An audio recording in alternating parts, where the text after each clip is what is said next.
ത്രിയേക ദൈവത്തിൻ്റെ തിരുനാമത്തിന് മഹത്വം ഉണ്ടാകട്ടെ. കർത്താവിൽ പ്രിയ സഹോദരങ്ങളെ, ക്രിസ്തുമതം ഇന്ന് ലോകത്തിലെ ഏറ്റവും വലിയ മതമാണ്.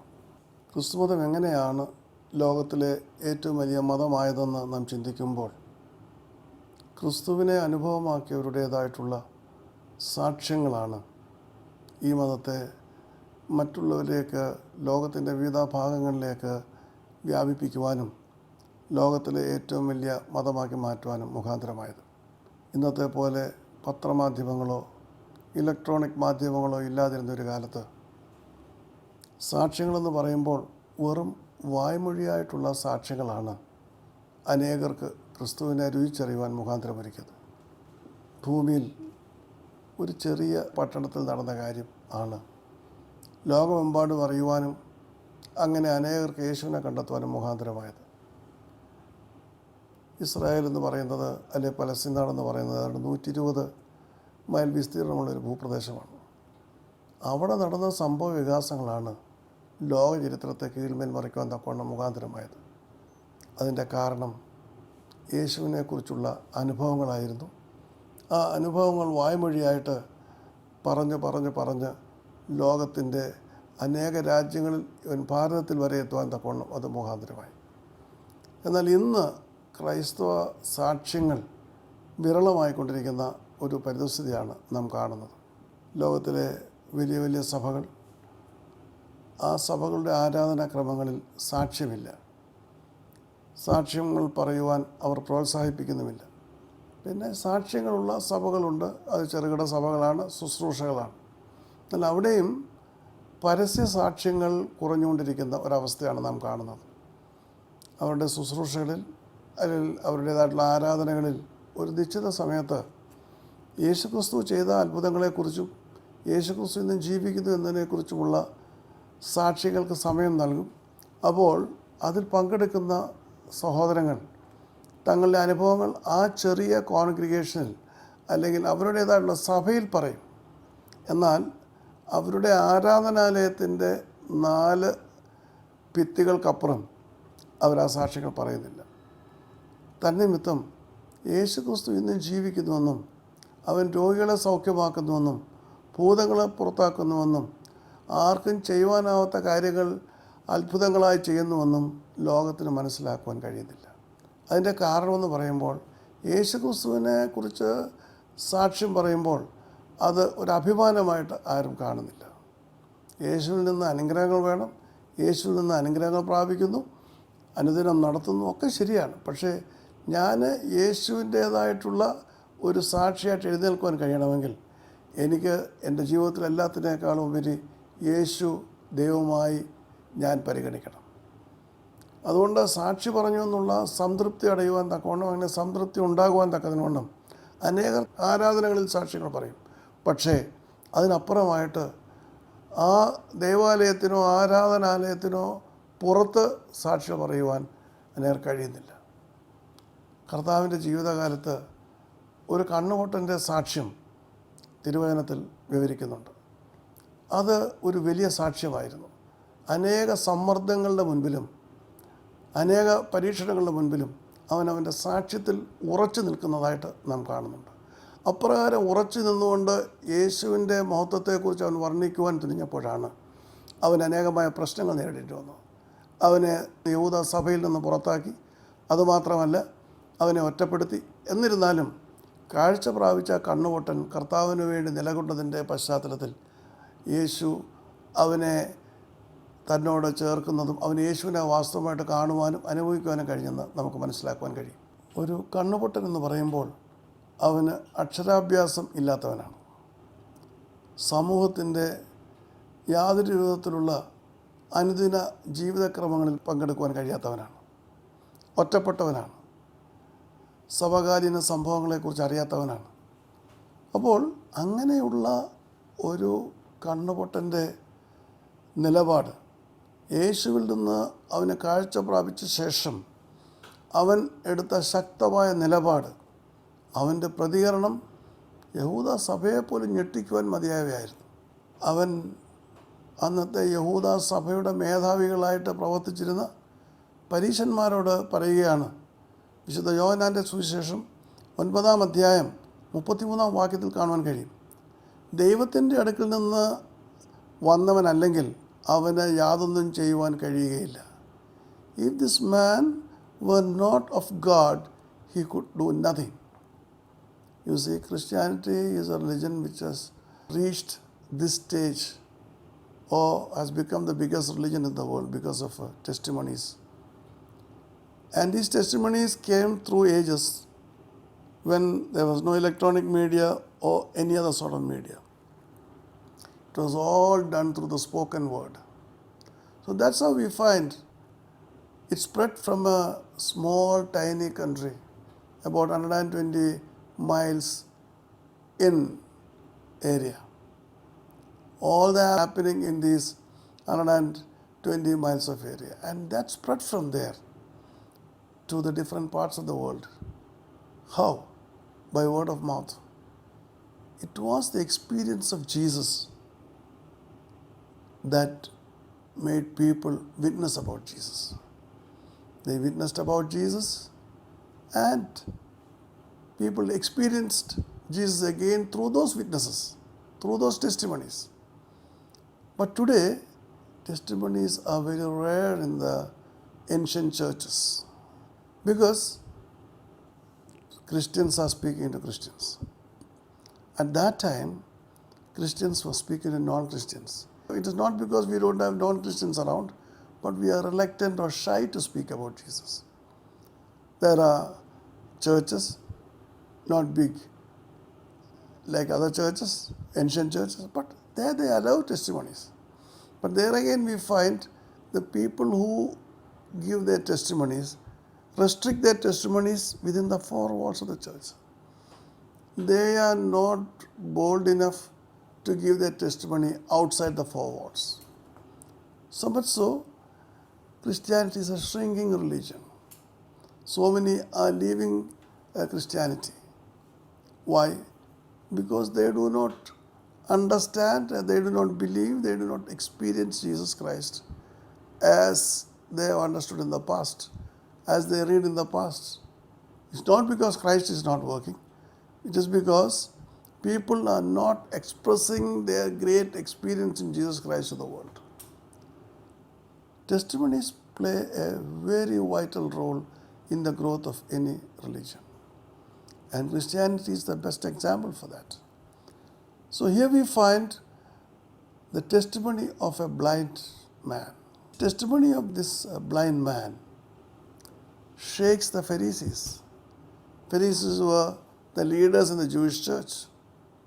So they put all their pressures on this blind man who was healed by Jesus to change or to stop his testimony. But he refused. Blind men are uneducated. They don't have any social backgrounds. They don't have any sort of knowledge about anything. But we find this blind man standing firm about his testimony that Jesus had healed him. And finally he tells the Pharisees in John chapter 9 verse 33, if this man were not of God, he could do nothing. So this blind man believed that Jesus was from God because though he was ignorant, though he was uneducated, he knew one thing, that Jesus could do nothing if he were not from God. Because he was from God, he could do this mighty miracle, giving sight to the blind. ഇവിടെ നാം നോക്കുമ്പോൾ രണ്ട് പ്രധാനപ്പെട്ട കാര്യങ്ങളാണ് നമുക്ക് ഈ അത്ഭുതത്തിൽ കാണുവാൻ കഴിയുന്നത്. യേശു ഒരു കണ്ണുപൊട്ടന് കാഴ്ച കൊടുത്തു. അത് ഒരു ശബ്ബത്തിലാണ് നടന്നത്. ശബ്ബത്തിൽ അപ്രകാരമുള്ള യാതൊന്നും ചെയ്യുവാൻ മോശയുടെ ന്യായപ്രമാണപ്രകാരം യഹൂദന്മാർ അത് വിശകലനം ചെയ്ത് അങ്ങനെ ഒരു നിയമം പ്രാബല്യത്തിലുണ്ട്.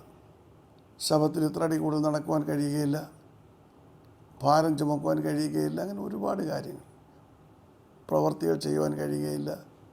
അപ്പോൾ വളരെ വിചിത്രങ്ങളായ ഒരുപാട് നിയമങ്ങൾ മോശയുടെ ന്യായപ്രമാണത്തോടു കൂടി ചേർത്ത് ഈ ശബ്ദം എന്ന് പറയുന്നത് തന്നെ ഒരു വലിയ ഭാരമാക്കി മാറ്റിയൊരു കാലഘട്ടത്തിലാണ് യേശു അനേക അത്ഭുതങ്ങൾ പ്രവർത്തിച്ചത് ശബത്തിലാണ്. ഈ കണ്ണുപൊട്ടന് കാഴ്ച കൊടുക്കുന്നത് ശബത്തിലാണ്. ഇപ്പോൾ ശബത്തിൽ ഒരുവന് ആണി അടിച്ച ചെരുപ്പ് പോലും ഉപയോഗിക്കാൻ സാധ്യമല്ല. കാരണം ആണി അടിച്ച ചെരുപ്പെന്ന് പറയുമ്പോൾ ആണിയുടെ ഭാരം ചെരുപ്പ് വഹിക്കുന്നു, അതിൻ്റെ ഭാരം ഭൂമി വഹിക്കുന്നു. അപ്പോൾ അതൊരു ഭാരം ചുമക്കലാണെന്ന് വിശദീകരിച്ച് ആണി അടിച്ച ചെരുപ്പ് ഉപയോഗിക്കാൻ സമ്മതിക്കില്ല. ഇവിടെ യേശു തുപ്പൽ കൊണ്ട് ചേറുണ്ടാക്കി കണ്ണിൽ പുരട്ടിയാണ് സൗഖ്യം നൽകുന്നത്. അപ്പോൾ അത് തന്നെ പാവമാണ്. കാരണം ഒരു ജോലിയും ചെയ്യാൻ പാടില്ല. അങ്ങനെ ഇരിക്കുന്ന സന്ദർഭത്തിൽ യേശു തുപ്പി ചേറുണ്ടാക്കി അവൻ്റെ കണ്ണിൽ തേച്ചു. അതൊരു കർമ്മമാണ്, അതൊരു ജോലിയാണ്. അപ്പോൾ അങ്ങനെ ഈ അത്ഭുതത്തെ അതിനിശ്ചിതമായി വിമർശിക്കുകയും അത് തെറ്റാണെന്ന് വ്യാഖ്യാനിക്കുകയും ചെയ്യുന്ന ഒരു സാഹചര്യമാണ് അന്നുണ്ടായിരുന്നത്. ഇപ്രകാരമുള്ള വളരെ വളരെ റിജിഡായിട്ടുള്ള നിയമങ്ങളുള്ളപ്പോൾ അതിനെല്ലാം മറികടന്നാണ് കർത്താവ് ഈ അത്ഭുതം പ്രവർത്തിക്കുന്നത്. നാം ഈ അത്ഭുതം പ്രവർത്തിച്ച് കഴിഞ്ഞതിന് ശേഷമുള്ള കാര്യമാണ് മനസ്സിലാക്കേണ്ടത്. കർത്താവ് ഇവന് വഴിവെക്കലിരിക്കുന്നത് കണ്ടു, തുപ്പലുകൊണ്ട് ചേറുണ്ടാക്കി അവൻ്റെ കണ്ണിൽ പുരട്ടി പറഞ്ഞു, നീ പോയി ശിലോഹാം കുളത്തിൽ കഴുകുക. ശിലോഹാം കുളമെന്ന് പറയുന്നത് 28 പടി താഴേക്ക് ഇറങ്ങി ചെന്നെങ്കിൽ മാത്രമേ വെള്ളം കാണുകയുള്ളൂ. അപ്പോൾ അന്ധനായിരിക്കുന്ന ഒരു മനുഷ്യൻ കണ്ണിൽ ചേറും പുരട്ടിയിട്ട് 28 പടി താഴെ ഇറങ്ങുക എന്ന് പറഞ്ഞത് വളരെ പ്രയാസമായ കാര്യമാണ്. അപ്പോൾ ഇത് സൗഖ്യം ലഭിക്കാനല്ല ഇങ്ങനെ ചെയ്തിരിക്കുന്നത് വരെ വ്യാഖ്യാനിക്കപ്പെട്ടിട്ടുണ്ട്. പക്ഷേ ഇവൻ പൂർണ്ണമായി യേശുവിൽ വിശ്വസിച്ചു. ശിലോഹാം കുളമെന്ന് പറയുന്നത് തൊട്ടടുത്തല്ല, ദൂരെയാണ്. തപ്പിത്തടഞ്ഞ് അവൻ ആ ശിലോഹാം കുളത്തിലെത്തി. അവൻ ആ 28 പടവും താഴോട്ടിറങ്ങി കൽപ്പടവുകളാണ് ഇറങ്ങി താഴെ ചെന്ന വെള്ളത്തിൽ അവൻ്റെ കണ്ണ് കഴുകി അവൻ കാഴ്ച പ്രാപിച്ചു. കാഴ്ച പ്രാപിച്ചുകൊണ്ട് തിരികെ അവനിരിക്കുന്ന സ്ഥലത്തേക്ക്, അവൻ്റെ ഭവനത്തിലേക്ക് മടങ്ങി വരുമ്പോഴാണ് പ്രതികരണങ്ങൾ ഉണ്ടാകുന്നത്. ചിലർ ചോദിച്ചു, ഇവൻ അവിടെ നീ ഭിക്ഷ അയച്ചവനല്ലേ? അതെ. അതല്ല, മറ്റുള്ള പറഞ്ഞു, ഇവൻ അവനെ പോലെയുള്ളവനാണ് എന്ന്. അപ്പോൾ ഇവൻ പറയണില്ല, ഞാൻ തന്നെയാണ്, ഞാനായിരുന്നു അന്ധനായ മനുഷ്യൻ. അപ്പോൾ എന്താ നിനക്ക് സംഭവിച്ചത്? യേശു എൻ്റെ അടുക്കൽ വന്നു, എൻ്റെ കണ്ണിൽ ചേർ തേച്ചു, ശിലോഹാം കുളത്തിൽ പോയി കഴുകാൻ പറഞ്ഞു, അങ്ങനെ എനിക്ക് സൗഖ്യം ലഭിച്ചു. So we find that Jews were trying to blame Jesus because he violated the Sabbath. They were not supposed to do any work on the Sabbath.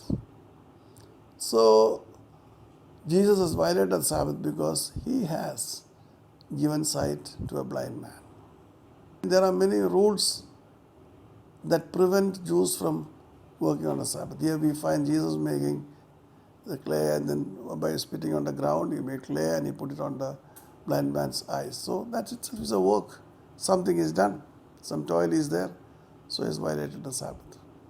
And he has asked this man to go up to the pool of Siloam and then wash, and we find that he washed his eyes in the pool of Siloam and he got his sight back. So when he came back, questions arose. Some said, no, he's like that man who was sitting and begging. Some said, no, he's the man who sat and begged. So finally he intervenes and says that I am the same man. Then they ask him how it happened.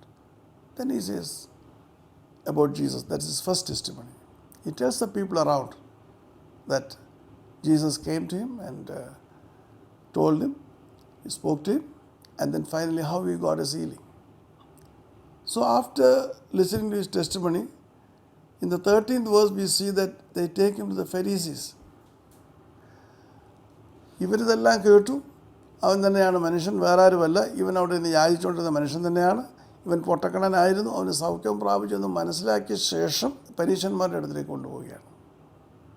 കാരണം അന്നത്തെ യഹൂദ സഭയെ നിയന്ത്രിച്ചത് പരീശന്മാരാണ്. ഇവർ മനസ്സിലാക്കിയത് സത്യമാണ് എങ്കിൽ തന്നെയും പരീശന്മാരെ കൂടി ബോധ്യപ്പെടുത്തുവാനാണ് അവിടെ ചെന്നത്. പരീശന്മാരും ഇവനെ ചോദ്യം ചെയ്തു. അതെ, എങ്ങനെയാണ് നിനക്ക് സൗഖ്യം പ്രാപിച്ചത്? എങ്ങനെയാണ് നീ കാഴ്ച നിനക്ക് ലഭിച്ചത്? അങ്ങനെയുള്ള അനേക കാര്യങ്ങൾ പറയുന്നു. അപ്പോൾ ഇവൻ്റെ പതിവ് സാക്ഷ്യം തന്നെ പറഞ്ഞു. യേശുവിൻ്റെ അടുക്കൽ വന്നു, എന്നെ ചേർപുരട്ടിനെ കാണു പറഞ്ഞു, എന്നെ ശിലോഹാം കുളത്തിൽ പോയി കഴുകാൻ പറഞ്ഞു. അതെല്ലാം പറയുമ്പോൾ അവർ അവനോട് പറയുന്ന മറുപടി, അവൻ ദൈവത്തിൽ നിന്ന് അയക്കപ്പെട്ടവനല്ല. ദൈവത്തിൽ നിന്ന് അയക്കപ്പെട്ടവനായിരുന്നെങ്കിൽ അവൻ ശബത്തിൽ ഇപ്രകാരം ഒരു കാര്യം ചെയ്യുകയില്ല. അപ്പോൾ അവൻ ശബത്തിൽ ഇപ്രകാരം ചെയ്തുകൊണ്ട് അവൻ ദൈവത്തിൽ നിന്ന് വന്നവനല്ല എന്നാണ് പൊട്ടക്കണ്ണനെ പറഞ്ഞ് വിശ്വസിപ്പിക്കുവാനായിട്ട് പരീശന്മാർ ശ്രമിച്ചത്. പക്ഷേ അവനത് കൂട്ടാക്കിയില്ല. They tried to convince the blind man that Jesus was not sent from God, because if he were from God, he will not perform a miracle on the Sabbath. But they could not convince the blind man. In verse 17 we find, just because he has given you sight, he has opened your eyes, what do you think about him? Then this man says, he is a prophet. നിൻ്റെ കണ്ണ് തുറന്നു, രണ്ടാമത് വീണ്ടും ചോദിക്കുകയാണ്, നിൻ്റെ കണ്ണൊക്കെ തുറന്നല്ലോ, നീ കണ്ണ് തുറന്നുകൊണ്ട് നീ അവനെക്കുറിച്ച് എന്താണ് പറയുന്നത്? അപ്പോൾ ഈ പൊട്ടക്കണ്ണൻ പറയുകയാണ്, അവനൊരു പ്രവാചകനാണ്. അതവരെ വീണ്ടും ചൊടിപ്പിച്ചു. കാരണം ഇവൻ ദൈവവുമായിട്ടൊരു ബന്ധവുമില്ലാത്തവനാണ്, ദൈവത്തിൽ നിന്നുള്ളവനല്ല എന്ന് ഈ അന്ധനായ മനുഷ്യൻ പറഞ്ഞു കഴിഞ്ഞതിന് ശേഷം വീണ്ടും അവർ ചോദിക്കുകയാണ്. ദൈവത്തിൽ നിന്നുള്ളൊരു മനുഷ്യനാണെങ്കിൽ അവനൊരിക്കലും ശബത്ത് ലംഘിക്കുകയില്ല. നീ അവനെക്കുറിച്ച് എന്താ വിചാരിക്കുന്നത്? അവർ വിചാരിച്ചു ശരിയാ, ഞാനും അങ്ങനെ തന്നെ വിചാരിക്കുന്നത്. അല്ല, അവനതിന് നൽകിയ മറുപടി, അവനൊരു പ്രവാചകനാകുന്നു. പ്രവാചകന്മാർക്ക് വലിയ സ്ഥാനമാണ് യുവസഭയിലുള്ളത്. ദൈവത്തിൻ്റെ അഭിഷക്തന്മാരും ദൈവത്തിൻ്റേതുള്ള ആജ്ഞാനുവർത്തികളുള്ള പ്രവാചകന്മാർ. അതവരെ വീണ്ടും ചൊടിപ്പിച്ചു. ക്വസ്റ്റ്യൻ ഇങ്ങനെ ചോദ്യം ചോദിച്ചുകൊണ്ടിരിക്കുക. അതിന് മുൻപ് അവൻ്റെ മാതാപിതാക്കന്മാരെ വിളിച്ചു. മാതാപിതാക്കന്മാരോട് ചോദിച്ചു, നിങ്ങളെന്താ പറയുക, നിങ്ങളുടെ മകൻ തന്നെയാണോ? അവർ അത് ഞങ്ങളുടെ മകനാണ്. അവൻ കണ്ണുപൊട്ടനായിരുന്നു. അവൻ എങ്ങനെയാണ് സൗഖ്യം പ്രാപിച്ചത്? അപ്പോൾ യേശുവാണ് ഈ പൊട്ടക്കണ്ണിന് കാഴ്ച നൽകിയതെന്ന് അവർ പറഞ്ഞാൽ അവരെ യഹൂദസഭയിൽ നിന്ന് പരീശന്മാർ പുറത്താക്കും. യേശുവിൻ്റെ സാക്ഷ്യം ഏറ്റുപറയുവാൻ ഈ മാതാപിതാക്കന്മാർ കഴിഞ്ഞില്ല. അവർ പറഞ്ഞു, അവൻ പ്രായമായല്ലോ, അവൻ പ്രായമുള്ള മകനാണല്ലോ, കൊച്ചു കുഞ്ഞൊന്നുമല്ലല്ലോ, നിങ്ങൾ അവനോട് തന്നെ അങ്ങ് ചോദിച്ച് മനസ്സിലാക്കി എങ്ങനെ അവൻ സൗഖ്യം പ്രാപിച്ചതെന്ന്. കാരണം അവനാണ് അതിനെക്കുറിച്ച് ഏറ്റവും അധികാരിയോട് പറയാൻ കഴിവുള്ളത്. അങ്ങനെ മാതാപിതാക്കന്മാർക്ക് യേശുവിനെക്കുറിച്ച് സാക്ഷ്യം പറയുവാൻ കഴിഞ്ഞില്ല. യഹൂദ സഭയുടെ കർശന നിയമങ്ങളെ ഭയപ്പെട്ട് അവർ പിന്നോട്ട് മാറുകയാണ്. അവരുടെ മകനോട് ചോദിക്കാനായിട്ട് പറയുകയാണ്. സാക്ഷ്യങ്ങൾക്ക് വേണ്ടി നിലനിൽക്കുവാൻ ധൈര്യത്തോടെ യേശുവാണ് ചെയ്തെന്ന് പറയുവാൻ തക്കതിനുവണ്ണം അവർക്ക് കഴിഞ്ഞില്ല. കാരണം യഹൂദ സഭയുടേതായിട്ടുള്ള ഭീഷണിയും അതോടൊപ്പം തന്നെ അവർക്ക് ഇപ്രകാരം യേശുവിനെ പിൻപറ്റുന്നുള്ള വെറുപ്പും അവർക്കറിയാമായിരുന്നു. പള്ളിയിൽ നിന്ന് പുറത്താക്കും. അതുകൊണ്ടാണ് അവർ വളരെ ബുദ്ധിപൂർവ്വം അവനോട് ചോദിക്കുവാൻ പറയുന്നത്. ഇന്നും അനേകർക്ക് യേശുവിന് വേണ്ടിയിട്ട് നിൽക്കുവാൻ കഴിയാത്തതിൻ്റെ കാരണം മറ്റുള്ളവരുടെ പ്രതികരണങ്ങളെ ഭയപ്പെടുന്നു. യേശു ഒരു അത്ഭുതം പ്രവർത്തിച്ചുവെന്ന് ധൈര്യമായിട്ട് ഒരു ദേവാലയത്തിൽ പറയുവാൻ തക്കതിനുവണ്ണം പരസ്യമായി പറയുവാൻ കഴിയാത്തതിൻ്റെ കാരണം അവർക്ക് അത് നിമിത്തം ഉണ്ടാകുന്ന പ്രതിസന്ധികൾ, അത് നിമിത്തം ഉണ്ടാകുന്ന ഭവിഷ്യത്തുകൾ അവരെ ഭയപ്പെടുത്തുന്നു. ഈ മാതാപിതാക്കന്മാരും ചെയ്തത് തന്നെയാണ്. അത് കേട്ടപ്പോൾ പരീശന്മാരെ രണ്ടാമത്തെ പ്രാവശ്യം വീണ്ടും ഇവരെ വിളിച്ചു. ദൈവത്തിന് മാത്രം നീ മഹത്വം കൊടുക്കണം, മനുഷ്യർക്കല്ല. അതുകൊണ്ട് ആ മനുഷ്യൻ പാപിയെന്ന് ഞങ്ങൾ അറിയുന്നു. ഞങ്ങൾക്കറിയാം അവൻ പാപിയാണെന്ന്. അപ്പോൾ എന്തുവാ നീ പറയേണ്ടത്? അവൻ പാപിയാണ്, അത് ദൈവത്തിനാണ് മഹത്വം കൊടുക്കണം, അല്ല മനുഷ്യർക്കല്ല. അപ്പോൾ അവൻ മറുപടി പറയുകയാണ്, പാപിയാണോ അല്ലയോ എന്ന് എനിക്ക് അറിഞ്ഞുകൂടാ. ഒന്ന് ഞാൻ അറിയുന്നു, അതെ, ഞാൻ കുരുടനായിരുന്നു, ഇപ്പോൾ കാഴ്ച പ്രാപിച്ചിരിക്കുന്നു. മാതാപിതാക്കന്മാർ പറഞ്ഞനുസരിച്ച് അവർ വീണ്ടും കണ്ടുപൊട്ടൻ്റെ അടുത്തിലേക്ക് ചെന്നു. നീ ദൈവത്തിന് മഹത്വം കൊടുക്കണ്ടേ, കാരണം ദൈവമാണ് നിനക്ക് വേണ്ടി അത്ഭുതം പ്രവർത്തിച്ചത്. അതുകൊണ്ട് അവനൊരു പാപിയായ മനുഷ്യൻ, ഞങ്ങൾക്കറിയാം, ശബത്തിനെ ലംഘിച്ചതുകൊണ്ട് അവനൊരു പാപിയായ മനുഷ്യനാണ്. പക്ഷേ കണ്ണോട്ടം പറയുകയാണ്, അവൻ പാപിയാണോ അല്ലയോ എന്ന് എനിക്കറിഞ്ഞുകൂടാ. ഒരു കാര്യം മാത്രം എനിക്കറിയാം, ഞാൻ കുരുടനായിരുന്നു, അതായത് എനിക്ക് കാഴ്ചയില്ലാത്തവനായിരുന്നു, ഇപ്പോൾ കാഴ്ച പ്രാപിച്ചിരിക്കുന്നു. ഇതൊരു വലിയ സാക്ഷ്യമാണ്. സമ്മർദ്ദങ്ങളുടെ നടുവിൽ പതറാതെ അവനവൻ്റെ അനുഭവം വിളംബരം ചെയ്യുന്ന ആ മഹനീയമായ അവസ്ഥയാണ് സാക്ഷ്യം. അവൻ്റെ അവസ്ഥയെക്കുറിച്ച് അവൻ മറന്നില്ല. ഞാൻ കണ്ണുപൊട്ടനായിരുന്നു, എനിക്ക് കാഴ്ച തന്നത് യേശുവാണ്. ഇന്ന് അനേകർ സമൂഹത്തെ ഭയപ്പെടുകയാണ്. സമൂഹത്തിൽ നിന്നുള്ള, സഭയിൽ നിന്നുള്ള സമ്മർദ്ദങ്ങളെ ഭയപ്പെട്ട് തങ്ങളുടെ സാക്ഷ്യങ്ങൾ പറയുവാൻ കൂട്ടാക്കാതെ അവർ സമ്പൂർണമായി തങ്ങളുടെ സാക്ഷ്യങ്ങളെ മറച്ചു വയ്ക്കുകയാണ്. ഈ കണ്ണുപൊട്ടൻ അങ്ങനെയുള്ളവർക്ക് മാതൃകയാകണം. സമ്മർദ്ദങ്ങളുടെയും അതുപോലെയുള്ള പ്രതികരണങ്ങളുടെയും മുൻപിൽ പതറാതെ അവരവരുടെ അവസ്ഥ എന്തായിരുന്നു എന്നുള്ളത് ഓർത്തുകൊണ്ട് യേശുവിന് മഹത്വം കൊടുക്കണം. അവനവരെ ഭയപ്പെടാത്തതിൻ്റെ കാരണം കണ്ണിന് കാഴ്ച കൊടുക്കുവാൻ കഴിവുള്ള ദൈവപുത്രന് തീർച്ചയായും ഇവരുടേതായിട്ടുള്ള ഏത് ആക്രമണങ്ങളിൽ നിന്നും ഏത് പ്രതികാരങ്ങളിൽ നിന്നും അവനെ രക്ഷിക്കുവാൻ കഴിയും എന്നുള്ള അചഞ്ചലമായ വിശ്വാസമാണ്. So we find the Pharisees again going back to this blind man and telling, give glory to God. It's God who has healed you. And we know that this man is a sinner. What do you say about it? Well, he says, I don't know whether he's a sinner or not, but only one thing I know. I was blind and now I see. And the Pharisees were very annoyed. So for a third time, they ask him in verse 26, what did he do for you? See, what did he do for you? And he tells them, see, I have already told you what he did for me, and again you are asking me what he did for me. And he asks them, do you want to follow him? Then they say, no, you are his disciple, baby. But we are the disciples of Moses. We have got a heritage from Moses. We are disciples of Moses.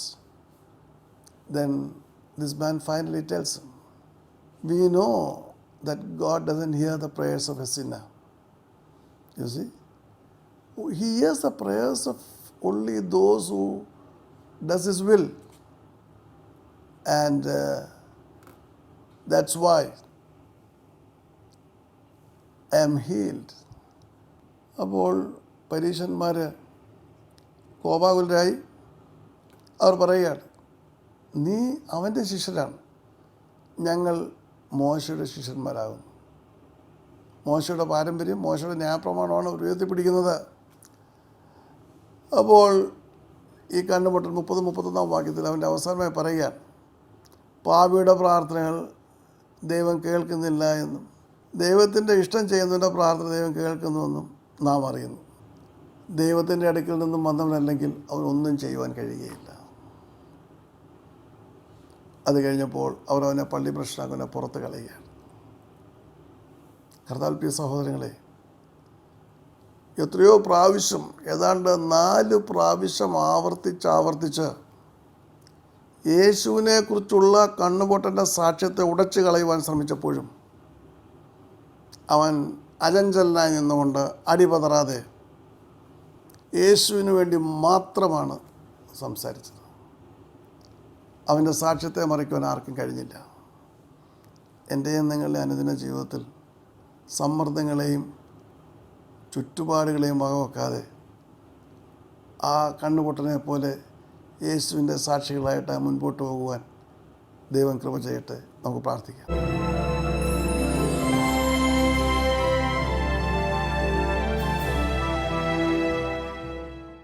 സ്നേഹിയായ ഞങ്ങളുടെ സ്വർഗ്ഗസ്ഥപിതാവാം ദൈവമേ, ഞങ്ങളവിടുത്തെ തിരുസന്നിധിയിലേക്ക് കടന്നു വരുന്നു. പരീശന്മാരുടെ അമിതമായ സമ്മർദ്ദമുണ്ടായിട്ടും ചുറ്റുപാടുകൾ പ്രതികൂലമായിട്ടും അടിപതറാതെ യേശുവിൻ്റെ സാക്ഷിയായിട്ട് നിന്ന കണ്ണുപൊട്ടനെ പോലെ ഞങ്ങളുടെ അനുദിന ജീവിതത്തിൽ അങ്ങയുടെ സാക്ഷികളായി മുന്നേറുവാൻ തക്കവണ്ണം ഈ വചനം കേൾക്കുന്ന ഓരോരുത്തരെയും സഹായിക്കണമെന്ന് യേശുവിൽ അപേക്ഷിക്കുന്ന കൃപയുടെ കേൾക്കുമാറാകണമേ. ആമേൻ. ദൈവം നമ്മെ അനുഗ്രഹിക്കട്ടെ.